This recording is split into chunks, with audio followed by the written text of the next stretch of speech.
The third exercise that you will want to do for shoulders is the pike push-up. Now, the pike push-up can be done two ways. It can be done on the floor like this, or it can be done elevated like this. And both are fantastic exercises for building strength in your shoulders. But if you're new to this, start on the floor, and once you feel more comfortable, then elevate your feet up so that you're doing this with more of a decline. So again, when you're starting out, start on the floor, and once you get more comfortable, put your feet up on something solid like a bench or a chair that's sturdy. Now, what makes these so good for your shoulders is the fact that your hands are wider than your body, which puts more stress on the shoulders. A lot of people don't realize that they have underdeveloped rear delts, and that's because most of the exercises we do for our shoulders aren't really hitting the rear delt. We're not targeting them enough. But when you do the pike push-up, you're forcing those shoulders to flex and work. And another great thing about the pike push-up is that it works on shoulder mobility. You're going to find your shoulders are more flexible after doing this, because it opens up the front of the shoulders, which a lot of us need. So if you feel like you have tight anterior muscles in your chest, this will help balance that out.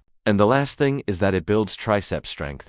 The lockout portion of this, because your elbows are flared out to the sides, is very effective at building strength in your triceps. So there's 3 bonuses that you get from doing pike push-ups. So let's talk about how to do it. So here I am back on the floor. This is where you want to start if you've never done this before.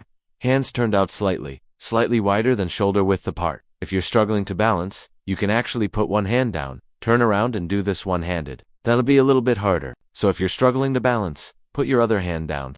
Make sure your hips are right above your wrists, and then you're going to bend your elbows and lower yourself down.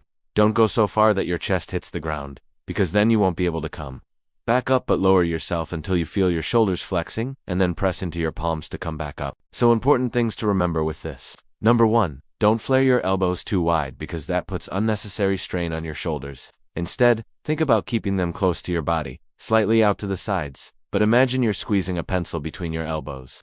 That's going to keep them in a better position. No. 2, you should never be arching your back like this. When you do that, you're taking all the tension off of your shoulders and putting it into your spine. You might think that you're doing more work because you're moving further, but you're actually injuring yourself. You could end up with a slipped disc or some kind of back injury if you do that. So make sure you keep a nice flat back. And lastly, try not to flare your butt out like this. This also takes pressure off of your shoulders and puts it onto your lower back. So instead, think about pressing your heels into the ground as hard as you can, even though they're off the ground. Imagine there's something solid underneath your heels. Press into it to make sure that your hips stay right over your wrists. So we're going to start by going slow. So down, then up, down, then up. And you can even put your knees on the ground to help you with balance. Once you feel more comfortable, then we're going to start adding reps. So we're going to go fast now. Down, up, and try to do about 3 sets of 10 to 15 reps. Really focus on quality over quantity here. You shouldn't be swinging your hips. You should be maintaining that neutral spine, and you should be feeling your shoulders working. If you feel like your shoulders are on fire after this, you've done it correctly. Now once you feel comfortable on the ground, it's time to elevate your feet. So just scoot your feet up on top of a bench or a chair, or whatever you have available, and this will make it much harder. Now I want you to focus on 2 things with this. First is to keep your body straight. It's easy to lean forward when you do this, because it's harder. So make sure you maintain that neutral spine. And then make sure your hips are still directly over your hands.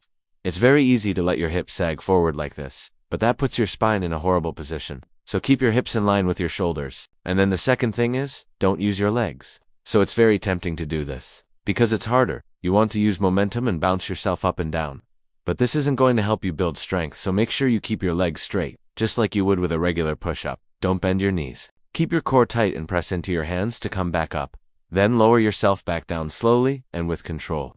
Again, we're trying to build strength and muscle here. So even though this is harder, you want to do this with control. It's better to do 5 or 6 really good reps than 15 reps, where you're swinging and your form is all over the place. So now we're going to go through a few progressions of this exercise. So start with 3 sets of 5 reps. Once you can do that for a few weeks, then add 1 rep each set. So 3 sets of 6, then 3 sets of 7, all the way up to 3 sets of 10. Once you can do that, then drop down to 4 sets of 5 reps, and go through the same progression. So 4 sets of 5, 4 sets of 6, 4 sets of 7, all the way up to 4 sets of 10, then go to 5 sets of 5 and work your way up from there.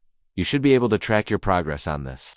You should be able to go higher and higher with your reps. And if you can't, then you need to take a break and come back to this later. It's not a failure. Sometimes we need to take time away from an exercise and come back to it to build strength. So don't worry if you can't do it. Just track your progress. If you notice that you're not getting stronger, then take a break, come back to it, and work your way back up. So if you want to build bigger and stronger shoulders, I highly recommend adding the pike push-up to your workout routine. So I hope you guys enjoyed this video.